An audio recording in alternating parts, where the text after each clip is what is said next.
Hello friends, welcome to my blog. चलतु आज नुआ रेसिपी देखा चिकेन रेसिपी। तो ये चिकेन को नहीं मुझे किसी कड़ ऐड करदेली आ कि हल्दी गुंड कि लंका गुंड आ कि चिकेन मसला दे भल भाव चिकेन को मैग्नेट करनवा।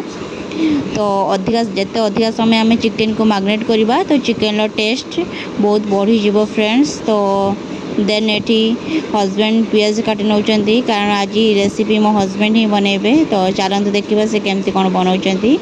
तो ये ग्राइंडर रे मुझे मसला पेस्ट करदेली कि अदा रसुण कंचा लंका और कि पियाज नहीं भल भाव ग्राइंडिंग करदेली। तो ये हजबैंड कढ़ा गरम कर तेल पकाउछंती। तेल गरम होगापर से हल्दी गुंड लंका लुण टे पकई आ लंका गुंड पकई आलू को भल भाव गोल्डन ब्राउन करी भल भाव फ्राए करदेले फ्रेंड्स।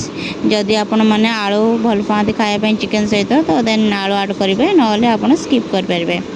तो आलू गोल्डन ब्राउन होगापर ये हजबैंड काढ़ी नेले। देन कटा होता पियाज को तेल रे ऐड कले। तो आउ कि सुखिला लंका ये पकई टिके तीखा आमको पसंद तो से सुखिला लंका ऐड कर। तो ये पियाज ये भल भाव फ्राए करेंगे जेपरी गोल्डन ब्राउन हो। गोल्डन ब्राउन होगापर पेस्ट कर मसला को ऐड करेंगे। देन तापर किसी हल्दी गुंड कि लंका गुंड दे भल भाव कषिबे फ्रेंड्स। देखो तो फ्रेंड्स हजबैंड केमती कर। तो मसला को भल भाव कषिबे फ्रेंड्स कारण मसला को जिते आम कषा ना तो करी टेस्ट मसला कषार ही आसता है। तो ये हजबैंड को टी मु ड्राई फ्रूट कही दूसरी कारण एत परिश्रम कर रोसे कर। देन ये हजबैंड कटा होता कि टमाटो काट नहीं तो टमाटो भी ऐड करदे मसला आ मसला को भल भाव कषिले। देन तापर मैग्नेट होता चिकेन को ऐड करदे ऐड करी भल भाव आम मिक्स करदबा जेपरी मसलाटी चिकेन भीतर को जीव। तो भल भाव हाई फ्लेम रे प्रथम कषा तापर लो फ्लेम रे ये कवर करदबा। तो किसी अध घंटा पर देखो फ्रेंड्स केमी चिकेन कलरटा आसी देखिए आपड़ जापे चिकेनटा केमी कुक होती। तो चिकेन कुक आप मसला जिते अधिका कषिबे से अनुसार चिकेनटा आप भल भाव कुक हम।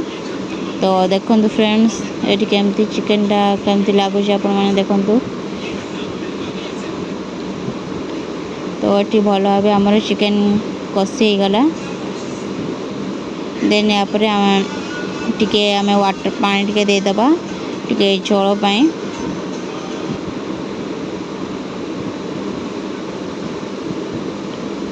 तो देखो फ्रेंड्स ये मो पानी टे देदेली।